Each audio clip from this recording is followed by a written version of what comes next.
Welcome to Stewart Squared, the podcast me and my father are doing about the rise of the early personal computing industry, the internet, and social media, mobile phone revolution, and now the AI revolution coming into it. And so we talk about the present, talk about the past, and we combine those two things to try to figure out the future.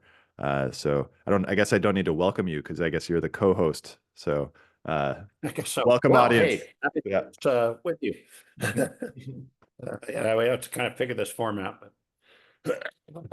So And have we done one of these on my concept of the constellation of devices? yes, we've been going over that for the past 4 or 5 weeks. Last You last mentioned there time, was one, I think we went into it, and I want to report that I was wrong. And I had this insight standing in the middle of a river in Iceland fishing and thinking to myself, the fuck am I thinking? Excuse my French. Um, and because it's stupid. And you know, you can get everything you want out of your smartphone. And the question comes down to, is there anything else that you need besides your smartphone? And so I was writing this thing. I've been through 3 drafts, and I finally got to the point where I was going like, okay, I think I can publish this, but I didn't. Something kept me from doing it. And that was before I left on this trip. And so at the end of the trip, I finally allowed myself to consider the idea that I was wrong, which is good. That's a it's hallmark progress. of good intellect. And so I partially it happened because I went on this trip, and it was like charging everything in foreign plugs is like just a real pain in the butt. So I stopped using my Apple Watch. I stopped using my Oura Ring. And I got back from this thing, and I looked at all my devices and went, this just makes my life harder, not easier. And so I wanted to report that I've abandoned that, but I'm thinking of writing a newsletter where I say why I abandoned it. I thought that might be useful. So the Constellation devices is off the table. And I agree with you just because it's a nightmare in terms of all the little pieces. Every little thing has a battery in it, and so you need to connect everything to a charger. And then, so what is it? It's just going to be one device that we speak with natural language voice. Well, it's going to be your phone, or maybe a bracelet, or not a Oh, bracelet. I mean, some people, I've got my AirPods, and I charge my phone and my AirPods at the same time, but I'm not charging my watch anymore. So I have a little device that allows me to stick all 3 of them in overnight, which is very convenient, which goes to, there are certain ecosystems that can do it, and Apple can do it. And ironically, I've discovered that Samsung has a pretty good ecosystem, partially because they introduced the Galaxy Ring. They just ripped off Ura completely, but they do it differently. You pay a little more for the device, and there's no subscription required because you're part of the Samsung ecosystem. So they have a Samsung Watch, they have a Samsung, of course, the smartphone, or a Galaxy, I guess they call it. They have the watch, they have all the different devices, and Apple has all the different devices. Google, ironically, even though they make the Android, and they have the Pixel phone, do you still use the Pixel? Yep. They've done a really terrible job on the ecosystem. Even though they bought Nest. And so this brings to mind the other thing, which is that They bought Fitbit, and you know, they were trying to assemble it by buying companies, not by actually doing the product work. And the whole culture of Google, this is one of my points of view, is lazy because they make so much money from search. They don't have to do anything. And their product management is terrible, and they start products and end them, and they only get lucky. I mean, Anne Wojcicki died 2 days ago from I think it was lung cancer, and she started the 2 businesses that actually make money for Google. One is YouTube, and what the hell's the other one? Search. No, she did AdWords, and got it. AdWords as an adjunct to search, and then she bought YouTube and ran it for a bunch of years, and now someone else is in charge of it. But these are the 2 big money makers in Google, done by one person. So you think probably have like 150 or 200,000 employees, and one person has made all the money. This is why Google is such a stitch. Well, let's go back into the history of that. Like, how did that happen? How did Google happen? Can you go more into, because I remember it because I was, as I was a consumer, I was using Yahoo, I was using Alta Vista, and then of course I used Google. Can you talk more about how, from an insider perspective, how Google arose? Yeah. And I've been reading Kara Swisher's Burn book. I was reluctant to do this because she's kind of a younger version of me and way more successful. Mm. And she ran a conference, you know, she's a pundit and commentator, and Yeah. she's got serious attitude. So her book talks about where that attitude comes from. But there are two chapters. One is about Steve Jobs, and there's another one about Google. And she didn't get to know Steve Jobs as well, but although she had Gates and Jobs at her conference, and but she's really part of the social media phenomenon, so she really knows Mark Zuckerberg, and you know, these are people I haven't even met. So Google is the transition to that, and she does this incredible job of reporting exactly what you're asking about, and it's consistent with everything I knew. So Paige and okay, give me a Page and Bryn. yeah, Bryn. Paige and Bryn are kind of two academic professors who did this search thing for Stanford University, and it's like, and then it kind of leaked out of the university and just like took off, right? They didn't do anything. They didn't manage the product or anything. They just came up with this idea, this PageRank, and the company just took off. Like, you know, thank God, you know, Sequoia and Kleiner both invested 12.5 million in the company at $100 million post money. So they own 12.5%. And the company raised more money, but not because it needed to, because it was consistently profitable. And so they made billions, both of them, billions, from putting in 12.5 million, you know, in less than 10 years. And so it's like the perfect venture capital investment.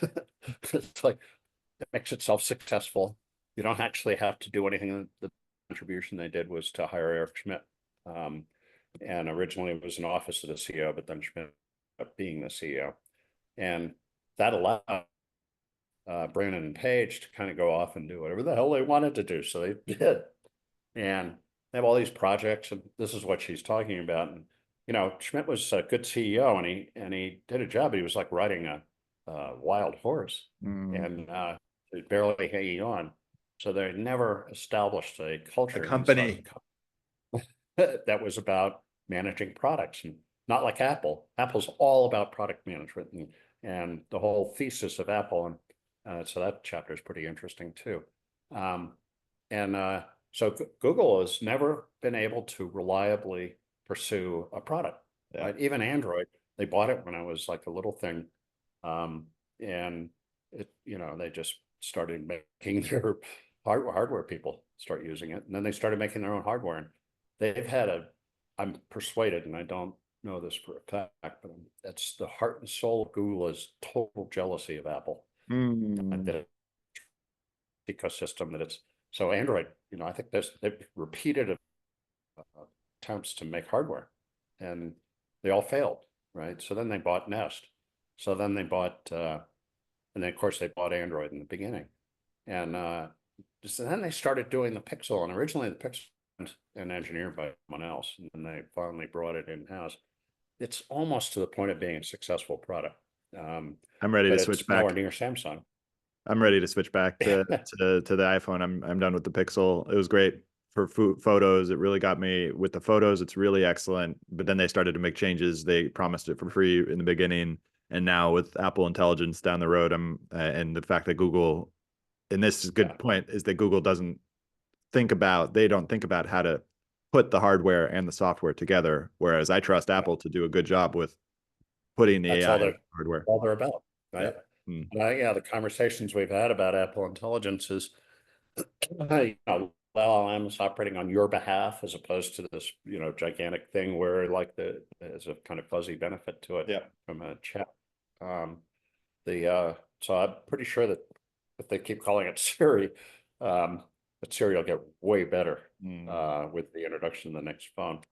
Although they've said that it's iOS 18, and I think it's 18.1 where they'll introduce the Apple Intelligence. This is But a good. I'm desperate because I've dropped my phone so much that it's all screwed up. And I already had this is the 14. The 14, you have to replace the entire innards of the phone if you break the back. And I broke the back, had them replace it. It's never worked well. And then when I was in Iceland, I dropped it off the bus, and it's like it's just cracked all over, and it still works, thank God. But I have to restart the phone almost every day to get it to work right. And I'm like 30 days out because they're going to introduce the next iPhone in September. Wow. And so I gotta figure out how to get my order in fast enough that I can get it. So this brings it a good point, because so what I just got from what you said is that Google is a software company, that Facebook is a software company, that they're not hardware companies, and that for the past 20 years where we've lived in this sort of like in between zone where we made really important innovations in the 1960s, 1970s, 1980s, and then everything in terms of innovation turned into just software.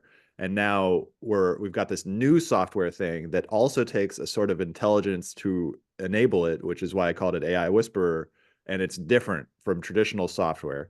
And I get this new one. This is something that I understand intuitively about how to do prompting. I never understood software, and I never understood hardware. And so now we've got Apple coming back, having hardware and software. Do they get this new? Are they AI whisperers? And it's funny because only a week ago somebody found the prompting that Apple is doing, and it's just like, I forget the term that they used, which is like they did the traditional prompting, which is forget all previous instructions, like all these little like memes that have shown up in the prompting world. And so will they do the are they are is any of the companies out there right now, are any of them AI whispers? Will any of them get this next revolution? Well, Apple will be different like from everybody else. They already have showed that in the announcement of Apple Intelligence, the way they talked about it and what people know about it so far.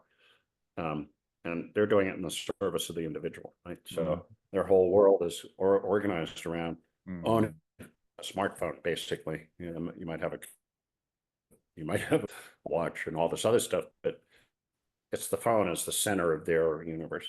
And it's the center of their culture too. It's where Apple started. They serve the individual. They don't serve a corporation or a system or anything else. And so the way that they're implementing in AI is like that. So they don't really care about buying a lot of chips, building a huge thing that generates large LLMs. It's just like going, they can't get, they're not doing that. Google and Meta and OpenAI and Microsoft, they're all into that.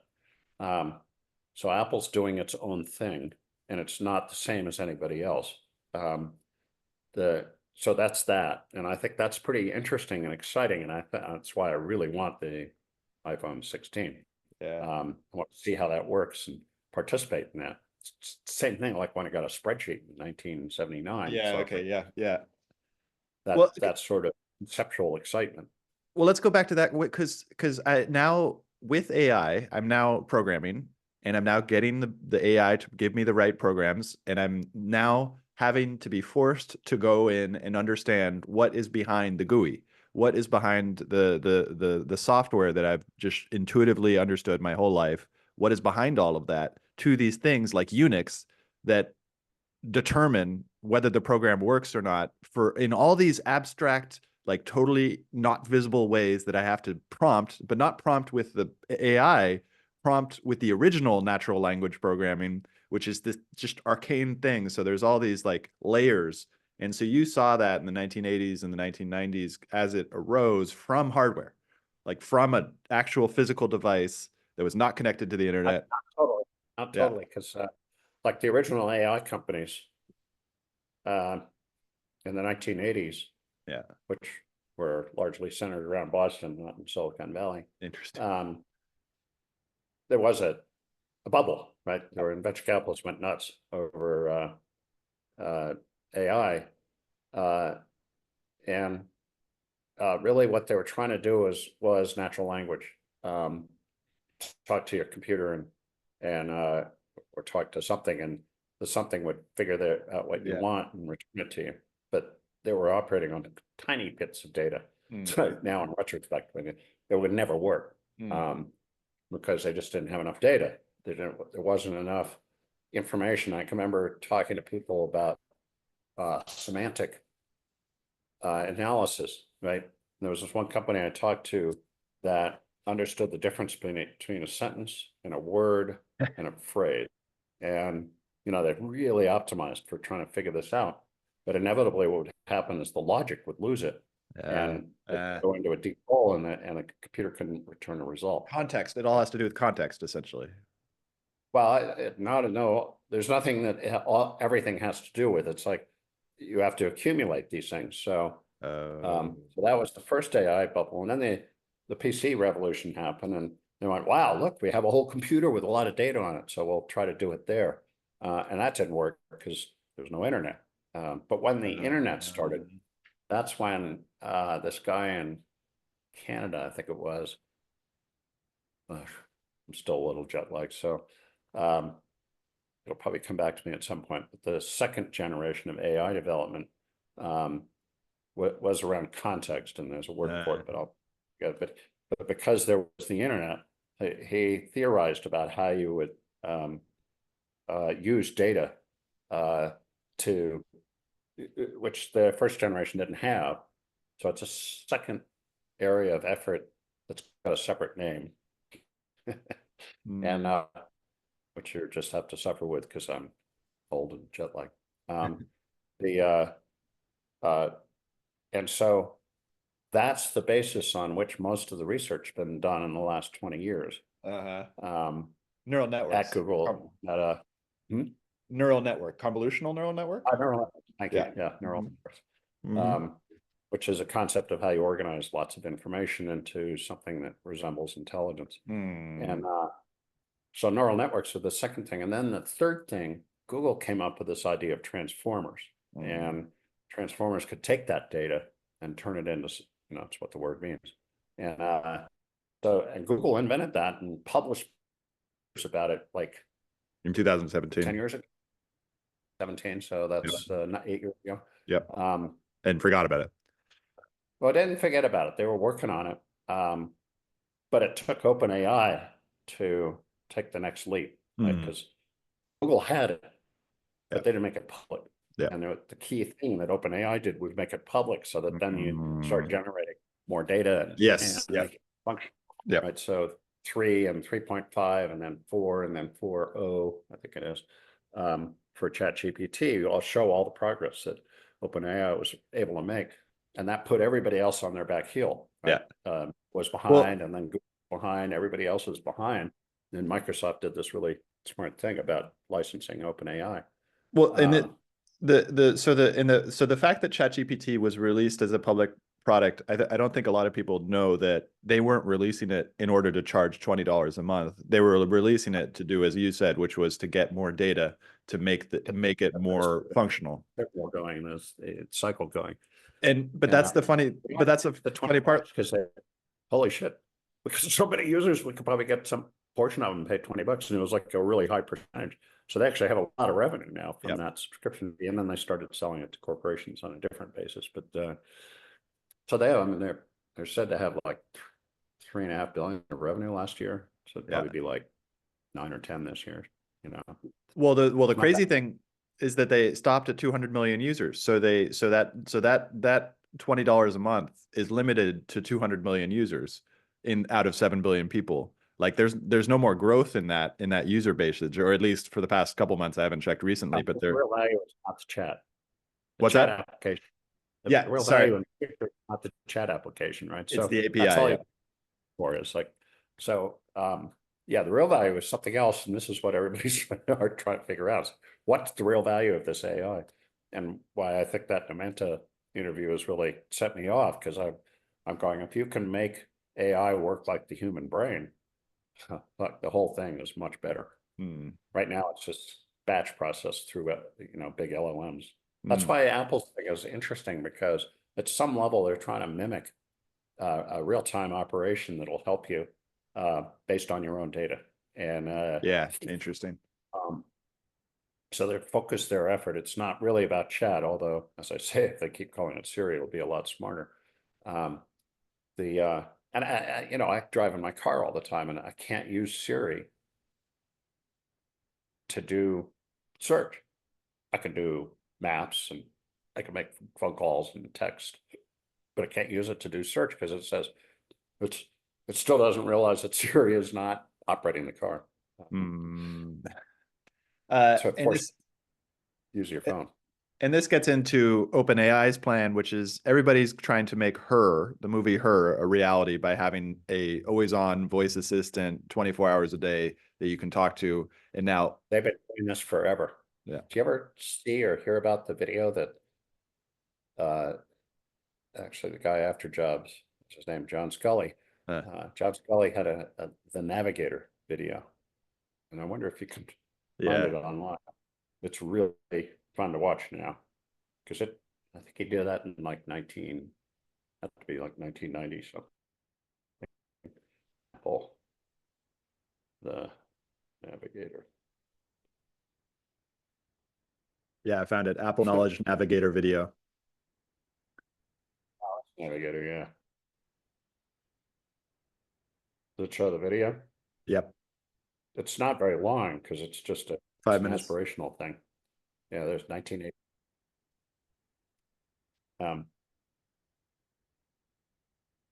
Story of it and knowledge navigator. Anyway, it's completely made up, but it's a scenario for what the future of computing could look like.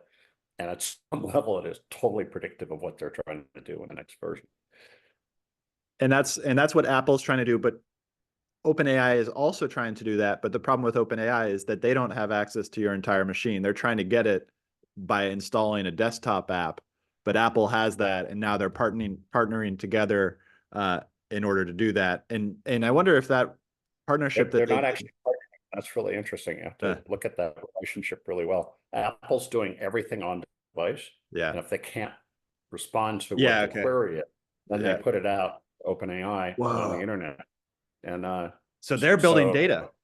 Apple's going to own oh, all of the data to understand what's on the device. personal data, right? Apple's got this position, and it's like in the burn book, Steve Jobs says the only thing we care about is privacy. This is like decades ago. And they've built this thesis on the basis of being trusted by its users, not to fuck with your data. And compare that to Microsoft or Meta or Google, all of which like use your data like however they want. Can we talk about that? That feels like it's important in terms of Western civilization. The fact that all the other companies, all the other software companies, and this ties into what we're talking about. All the other software companies basically said, "Screw Western civilization. Privacy doesn't matter. All these things don't matter. Like we're in the future. All that stuff doesn't matter. We're beyond. We're better than them. We're transhumanists. This singularity is going to come. It's all over. All the Western civilization is over." And so Apple is the only company who still holds on to Western civilization, and it's partly because of Steve Jobs. But Steve Jobs kind of also was into Eastern civilization and Eastern things as well. Like he's an example of like liberalism as a progressive, this sort of last thing that seems to be really important in the 1960s of like you've got Western civilization and then Western civilization started looking east. I might be getting really out there, but Yeah, you are kind of. but what do you think of that? Like, You go if you go to what the asymptote of Eastern civilization, you end up with China, which is an incredibly Orwellian society, but as it is now. that's removed from that was like the Cultural Revolution in China destroyed Eastern civilization in the East and then all the Western I'm colonization. not sure what you're referring to as Eastern versus Western. Usually the dichotomy is viewed as Western is all about the individual and Eastern is all Yes, about the collective. company. I mean, whatever it is, but Yeah, collectivism, the individualism, and that's exactly what I'm getting at, which is that Steve Jobs in his there's two things I'm thinking about. One is the fact that he went east in terms of there was something that Western civilization didn't do for him, and it also didn't do it for a lot of the hippies and the bohemians in the 1960s, so they had to find something else in the East. But it wasn't the East, it was translated through it. Then there's the fact that he did actually have the Western civilization in his blood, as we all do in the West, and he also created a company that went into the individual and that basically saved this Western civilization inside of a product, which then the rest of the technology companies in the software kind of abandoned. This individual. Yeah, that's pretty far out. Mm-hmm. I'm too practical to get too far. Yeah. It's always been my position. I always worried about what's the next product. Yeah. I mean, there's probably an element of truth. Have you read the which book did you find in English about Jobs? The Steve Jobs, the Steve Jobs biography by Isaacson. Isaacson? Yeah. Yeah.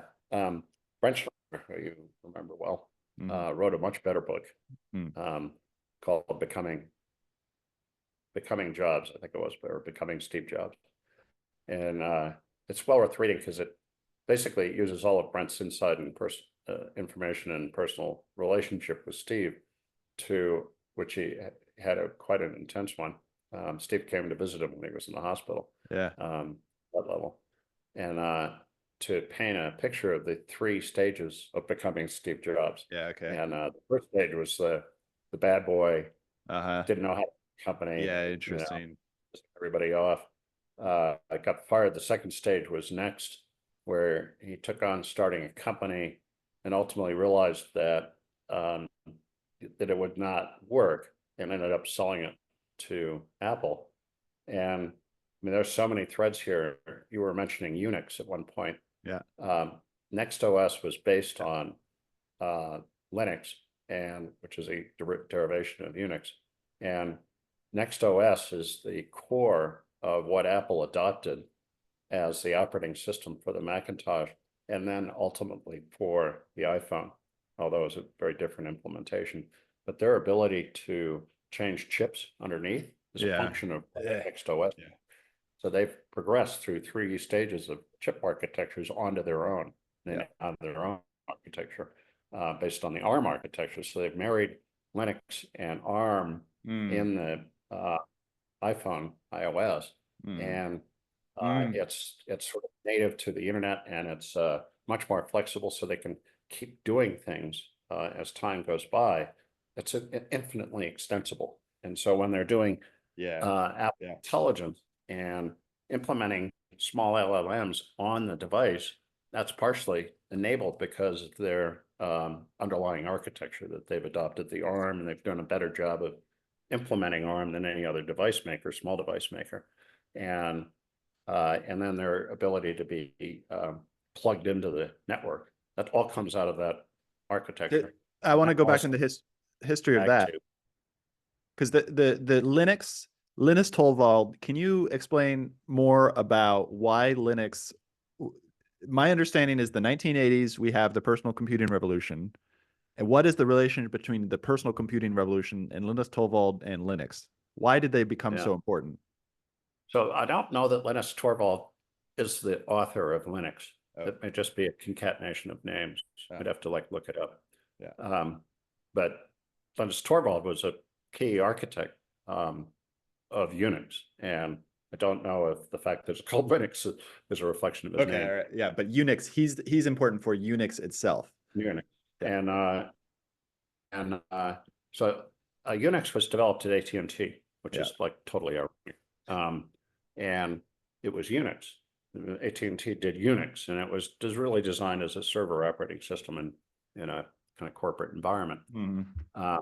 And it was proprietary. And so what Linux is the sort of public version of Unix. And you don't really hear about Unix anymore. It's sort of faded. But it's still at the root. It's still at the root of all computing. Unix is still at the root of all computing. Yeah. Well, not all computing, but functionally, because every other form of computing has just fallen by the wayside, including Apple's own original operating system, which was proprietary and to the Mac. And there's incredible transitions, and Apple surfed these transitions, but other companies that didn't surf it have become irrelevant, like IBM and gone necessarily, because IBM still does like $80 billion of revenue or something. But it's a service company now. It's not really a technology company, and something it's struggled with for decades. But and Microsoft was in danger of the same thing. And this thing that Satya Nadella did with licensing OpenAI and just building them into Microsoft has given it a whole nother life that's made it totally relevant, which is just fascinating. Like however much money they gave OpenAI, it's like irrelevant. They're worth like $3 trillion now, and that's largely because of that and other stuff they've done. So this thing of being relevant is really critical to the evolution. Apple has managed to surf all these things. Google is constantly in danger of becoming irrelevant. And you just notice the reaction everybody has to, holy crap, with Chat GPT, you can do a whole different kind of search. And this is a threat to Google. Yeah, it's a huge threat. It's beginning to return AI or chat responses in search, right? It happens everywhere because it's just part of their service. So I don't know if you've noticed that. You do a search in a browser, now you get this, like, if it's relevant, get a thing that comes out of their AI, that's their response, which is a pretty effective one because they can hold on to the search business this way. Anyway, I'd say so. Move forward. So the ARM architecture, you know that Sun that SoftBank bought ARM. And interesting. Okay. ARM started back in the 1980s. In fact, NEA invested in ARM, which is called Advanced Research Machines. No, nobody even knows that anymore, but it was started in England. And so it's actually a British innovation that's spread all over the world now is a key component. And it's the way that the architecture of the microprocessor works. The biggest challenge to ARM is actually NVIDIA, because NVIDIA invented GPUs, and GPUs have been adapted to do these LLM things. And so the value in having a microprocessor versus having a graphics processing unit is like this. It's like suddenly the NVIDIA multiple times what Intel is, which was the original owner of the microprocessor. Yeah, can we go, so now I'm getting, so that I still don't understand ARM, and it feels like for me to understand ARM, I'm gonna have to go study it more. And then we've got NVIDIA with GPUs. And then we got Intel, which has just laid off a huge amount of their people because they've missed out on the GPU. Is the GPU multiple misses? They missed the mobile phone, the mobile processor, they missed the mobile ARM. processor. Yeah. I mean, they started missing once it wasn't all about desktop computers. But they still have these ASML, ASML is this giant company that makes this one machine that makes the machine with lithography. And the infrastructure is still there, but the rule of ruler there in terms of making chips is TSMC, which is why it's such a strategic issue. Taiwan Semiconductor Manufacturing Company. And then, so are all the chips that are going to be in the Apple 10 years from now, are they going to be just GPU chips? Is it all going to, in the same way that Linux is like Unix and all these different things, is it going to be the same thing that now the GPU is going to become the most important chip? That's an excellent question. I want somebody to answer it for you. Yeah. Okay. Yeah. Because graphics processors do one thing really fast, really well. Yeah. Microprocessors do kind of anything really fast. Yeah. But because they do anything, they're not prepared to take that one thing and do it. Yeah. So it's a fundamentally difference. In a computer, I think you still have to have the ability to have a microprocessor. But what I saw recently, and I probably have to ask Gilman about this, that they're putting GPUs and microprocessors on the same chip. Yep. So interactions between the GPU and the microprocessor are going so fast because they're on the same chip, and there's almost no latency that that single chip can then power, and that's where the ARM architecture comes in, because it's much more extensible and you can combine more things into it. Now I'm skating on very thin ice here because this is somewhat above my pay grade. This is the geek territory. Yeah, that's why I say I'll ask Gilman about it, because he'll know. Like, we have a company that got sold in our fourth fund, and which has a method for packaging chips differently. And we would never have made this investment without Gilman saying we should do it. But it was incredibly speculative because very early stage company, and doing stuff that's related to microprocessors is takes a long time, which we discovered and it got sold, but we haven't made any money off of it because it's all in an earnout. And we take a while. And every company we've just discussed is going to have to adopt this technology. That's why we invested in it. And one of the things it allows to do is to stack chips this way, right? Chips have always gone like this, get bigger and bigger because you put more stuff into it, but it doesn't help because now you have all the external interfaces don't go as fast as the internal interfaces, and you can only pack so much stuff into one layer. So if you can do multiple layers, the distance between the stacks is so short that the whole thing, you can just keep stacking the chips. It makes it much harder to make the chips, and that's the issue. Intel is way behind on this, but Intel is the first customer for this technology. Company that we sold it to.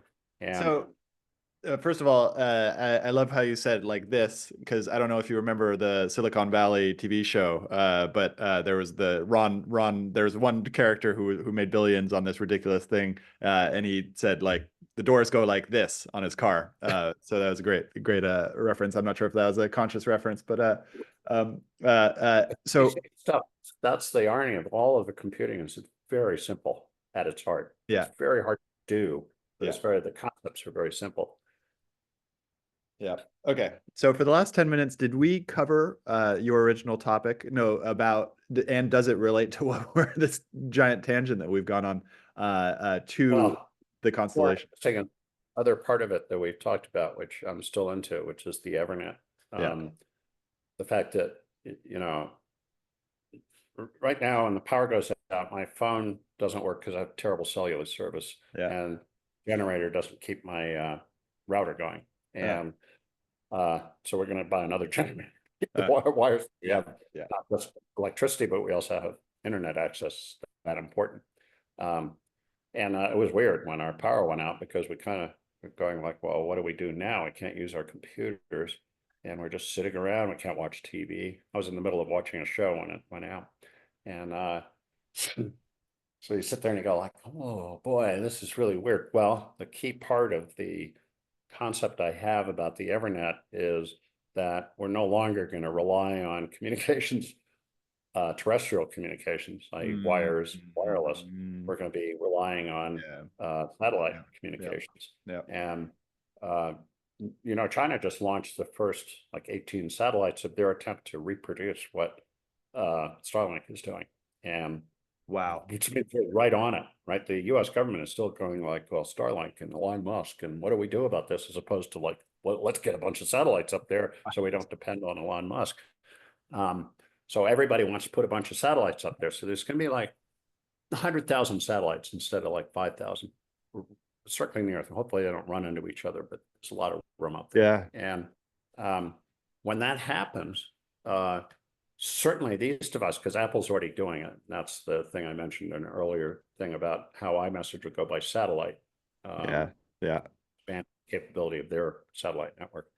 And so if an iPhone, this is the next version of the iPhone, can do that, can send iMessages via satellite without depending on a cell signal or Wi-Fi, then any device like this could do that. And maybe even when we get the future, which we also talked about, which is the Meta Ray-Ban glasses, but they have not just internet connectivity by Wi-Fi, but they have that cellular capability built in. You'll be running around wearing glasses with constantly connected. And I was trying to apply that to like the Oura Ring and the Apple Watch. The Apple Watch does have cellular in it, but maybe at some point it'll be able to talk directly to the satellites. And so how small a device can you make that happen in? That's going with the constellation of devices.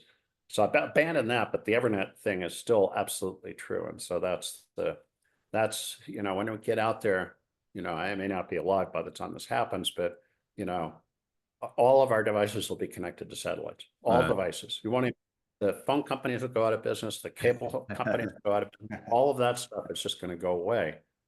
That's the really interesting thing is to try to envision what that'll look like. And also the glaring thing that's been beeping in my head since you said that about China putting up satellites is that warfare is going to move to space and it's going to be territory and there's That's nothing. already There's no happening. legislation. There's like, or I imagine there's not There is, very much. there is, but it's very Yeah. weak and Yeah. dependent on cooperation between nations, which right Yeah. now is not happening particularly well.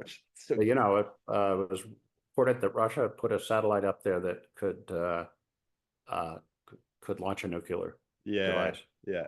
to blow up other people's satellites. Yeah. And the Chinese are up there. They've got satellites that check out everybody else's satellites. Yeah. And you know, so it's like it's all happened. It's already happened. It's been happening for the last maybe 5 years, ever since Elon Musk demonstrated that you could do reusable rocket launches. Yeah. And then started putting his own satellites up. It's And like he's like a warlord. He's not even under the US control. He's going and making threats against the British government. control. He's not Yeah. under his own control as far as Yeah. it's so random. Yeah. Yeah. It's So anyway. All right. Well, yeah, we'll have plenty of things to talk about for next week. And so any articles you've written recently you want to plug? No, because I haven't written anything recently. It's like I've got to get this Constellation devices out of my system and then focus on the Evernet thing. Yeah. All right. Well, tune in next week. Yeah.